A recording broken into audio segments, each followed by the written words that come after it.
Pemirsa, terima kasih Anda masih di Anyus Pagi. Kita ke informasi berikutnya. Presiden Prabowo Subianto melantik Guru Besar ITB, Brian Yuliarto, sebagai Menteri Pendidikan Tinggi menggantikan Satrio Sumantri Brojonegoro. Selain itu, Presiden Prabowo juga melantik 5 pejabat negara beserta wakilnya. Secara bersama-sama, harap mengikuti dan mengulangi kata-kata saya. Upacara pelantikan Brian Yuliarto sebagai Menteri Pendidikan Tinggi Sains dan Teknologi digelar di Istana Kepresidenan Jakarta pada Rabu sore. Guru besar ITB tersebut menggantikan Satrio Sumantri Brojonegoro yang terkena perombakan kabinet. Selain melantik Mendikti baru, Presiden Prabowo juga melantik 5 kepala lembaga beserta wakilnya. Antara lain, Kepala dan Wakil Badan Pengawasan Keuangan dan Pembangunan BPKP, Kepala dan Wakil Kepala Badan Pusat Statistik BPS, dan Kepala Badan Cyber dan Sandi Negara BSSN.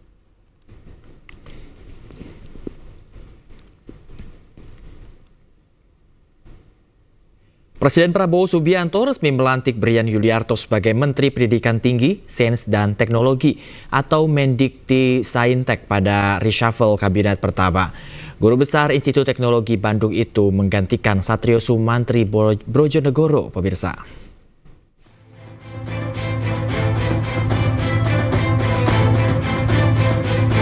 Brian Yuliarto, seorang intelektual muda kelahiran Jakarta 27 Juli 1975 yang memiliki semangat memajukan Indonesia lewat iptek pada bidang material nano untuk aplikasi sensor dan energi.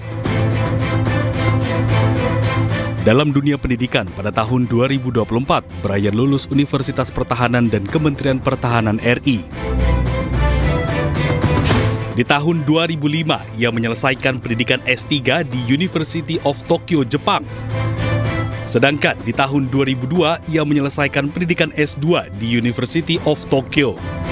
Dan di tahun 1999, ia lulus sebagai sarjana teknik fisika di Institut Teknologi Bandung.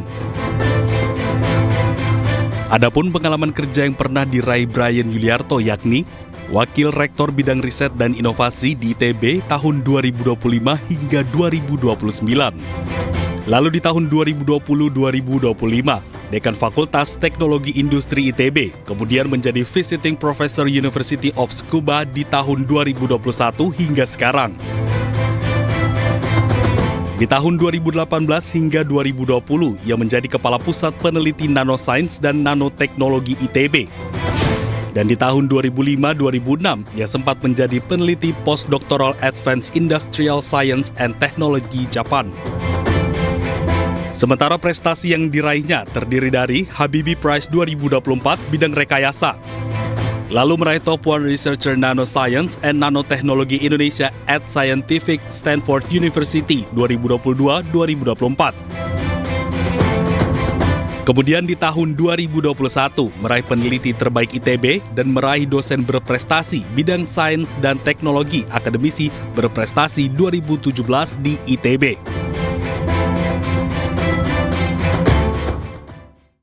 Sementara itu, mantan Mendikti Saintek Satrio Brojonegoro mengatakan lebih baik mundur daripada diberhentikan oleh Presiden. Ia juga mengaku telah bekerja maksimal selama 4 bulan, namun belum bisa sesuai dengan keinginan pemerintah. Selama 4 bulan ini, namun karena mungkin tidak sesuai dengan harapan dari pemerintah, ya saya lebih baik mundur daripada diberhentikan. Dari saya sendiri gimana Pak tanggapannya? Kan Menerima atau gimana? Kan suratnya ke Presiden. Ya, diterima suratnya. Berarti per hari ini sudah menyatakan mundur ya Pak ya? Ya, surat itu saya buat tadi malam, jam 12 malam. Saya buat tadi malam, tadi saya serahkan ke Senek untuk disampaikan pada Presiden. Aksi unjuk rasa menolak makan bergizi gratis yang digelar pelajar Kabupaten Jayawijaya, Papua Pegunungan berujung ricuh. Polisi terpaksa menembakkan gas air mata untuk membubarkan massa.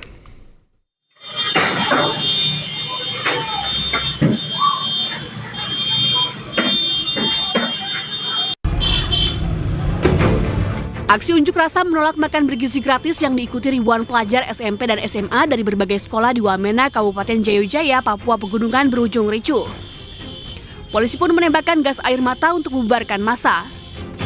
Mereka kena gas air mata jadi di sini. Gratis! Makan gratis! Makan gratis! Massa awalnya bergerak dari sekolah mereka menuju kantor DPRD Jayawijaya. Dalam orasinya, mereka menolak program makan bergizi gratis dan menuntut agar dana yang ada dialihkan untuk pendidikan gratis. Cekcok antara pelajar dan polisi terjadi saat siswa menyampaikan orasi terhalang oleh barikade.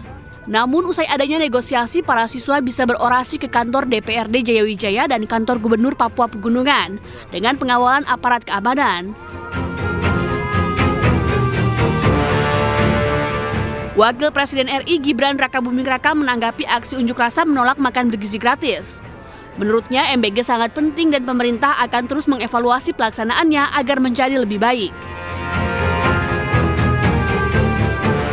Wamena dan juga Papua yang kemarin demo aksi penolakan makan bergizi, mereka ingin pendidikan dan lain sebagainya. Sekali lagi, makan bergizi gratis penting, pendidikan gratis penting, kesehatan, pengecekan kesehatan gratis penting, semuanya penting. Dan terima kasih sekali untuk masukan evaluasi dari warga. Nanti akan kami tampung dan akan kita tindak lanjuti bersama Pak Presiden sesuai instruksi dan perintah dari Pak Presiden.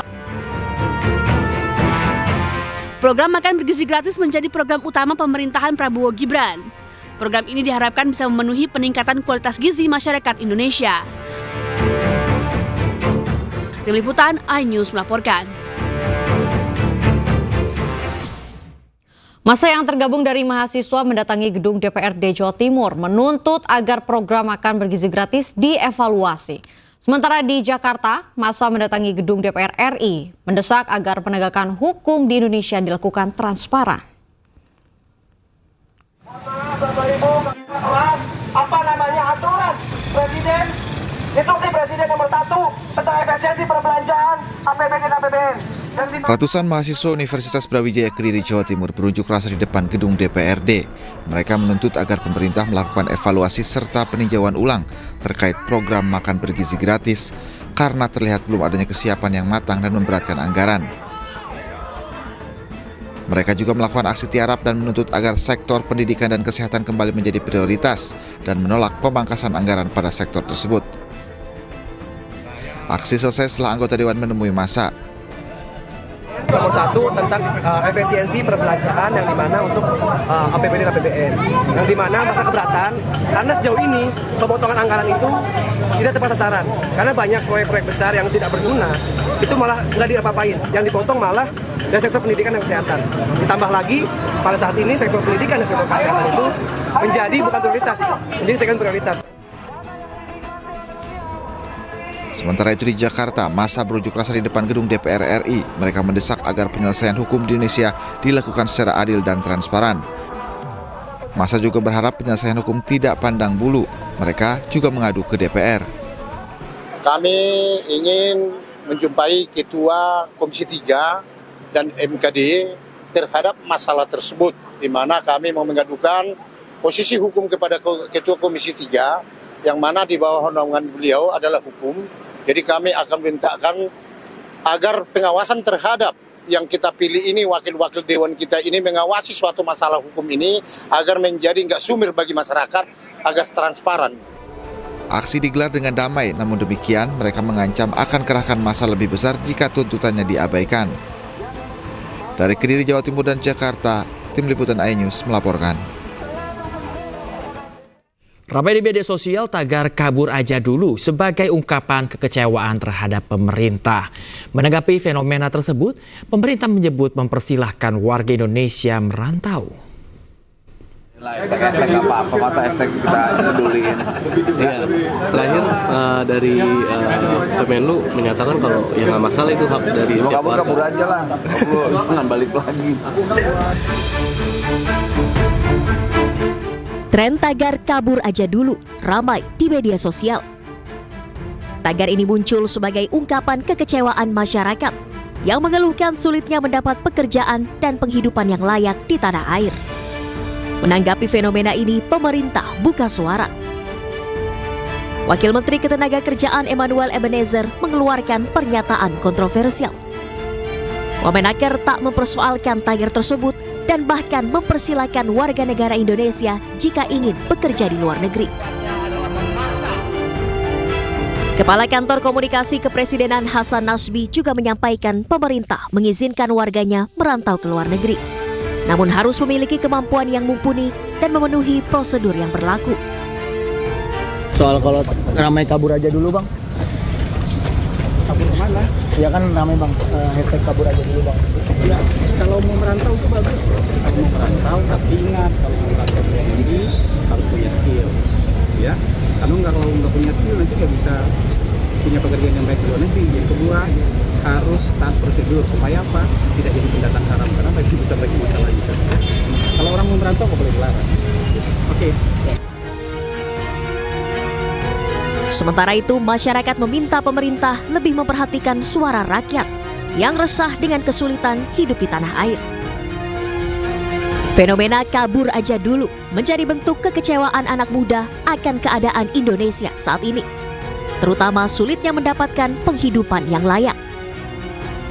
Tim Liputan iNews melaporkan. Efisiensi anggaran yang gencar dijalankan pemerintahan Prabowo Gibran akan terus berlanjut. Dana yang terkumpul akan digunakan untuk membiayai program unggulan pemerintah, termasuk 15 proyek raksasa.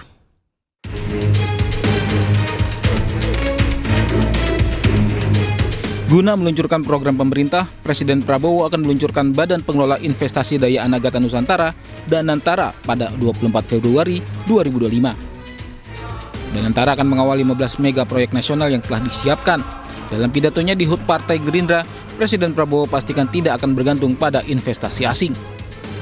15 proyek, mega proyek yang miliar-miliar dolar kita mulai tanpa kita minta investasi dari luar negeri. Kita akan wujudkan cita-cita Bung Karno, berdiri di atas kaki kita sendiri. Kita tidak akan minta-minta. Ada yang datang dari luar, hanya saya bilang, silakan, Anda mau masuk ke Indonesia, kami terbuka. Tapi kita tidak akan mengemis. Selain mengawal proyek raksasa milik pemerintah, Danantara juga akan mengelola sejumlah BUMN. Daftar BUMN yang dikelola Danantara adalah Bank Mandiri, Bank BRI, Bank BNI, PLN, Pertamina, Telkom Indonesia, dan Min ID. Presiden Prabowo pun mengajak presiden sebelumnya untuk menjadi pengawas Danantara. Aset awal Danantara sebesar 14.000 triliun rupiah. Tahun ini dana sebesar 20 miliar rupiah akan dialokasikan untuk proyek-proyek strategis. Tim Liputan iNews melaporkan. Kita menuju informasi berikutnya pemirsa, sebuah produsen mobil asal Korea Selatan meluncurkan inovasi terbarunya dalam bentuk mobil SUV compact. Bukan hanya menarik dalam penampilannya, mobil ini juga dilengkapi dengan fitur yang canggih.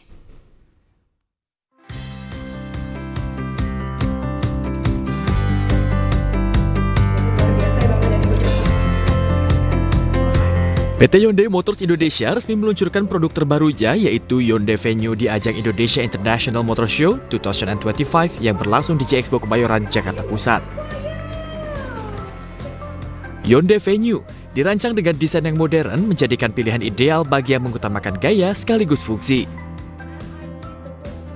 SUV compact ini juga dilengkapi berbagai fitur canggih sehingga menjadikan Hyundai Venue yang terdepan pada kelasnya.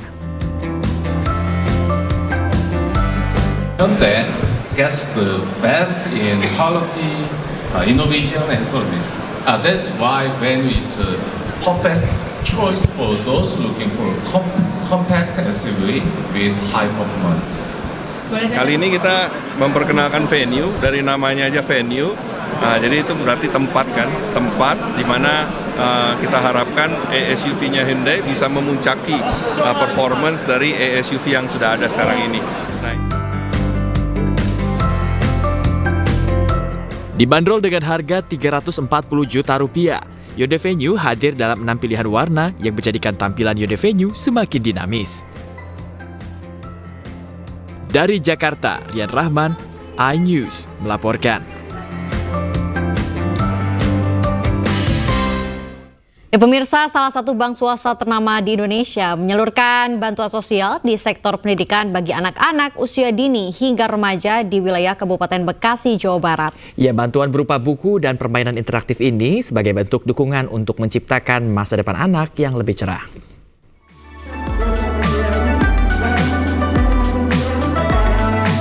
PT Bank Kibi Bukopin Tbk atau Kibi Bank kembali melakukan kegiatan Corporate Social Responsibility atau CSR dengan menyalurkan bantuan sosial di sektor pendidikan di kawasan Desa Muktiwari, Kecamatan Cibitung, Kabupaten Bekasi, Jawa Barat. Bantuan sosial pendidikan yang diberikan kepada Perpustakaan Multikultural Muktiwari, Desa Muktiwari berupa buku-buku bacaan dan fasilitas permainan edukatif yang bisa dimanfaatkan oleh anak-anak di wilayah Desa Muktiwari. Dukungan terhadap Perpustakaan Multikultural Muktiwari ini mencerminkan komitmen Kibi Bank untuk berkontribusi dalam menciptakan masa depan yang lebih baik melalui pendidikan. 우리 한국도 그렇고 인도네시아도 그렇고 KB 파이낸셜 그룹과 그중에 은행은 이 지역 사회에 있어가지고 어떻게 학생들이나 또 지식을 많이 원하는 사람들을 위해서 작은 도서관들을 많이 짓습니다. 그런 취지의 일환으로 여기도 했던 겁니다. Ini akan terus bisa mengembangkan kreativitas dan literasi minat baca anak khususnya di Kabupaten Bekasi. Dengan adanya buku-buku yang diberikan, diharapkan bisa membantu menumbuhkan minat baca anak dan membuat anak-anak mendapatkan ilmu dari buku yang dibaca. Dari Jakarta, Steven Patinama, iNews melaporkan. Kylian Mbappe catat hat-trick Real Madrid menang 3-1 atas Manchester City di leg kedua Liga Champions. Saat lagi tetap di iNews Pagi.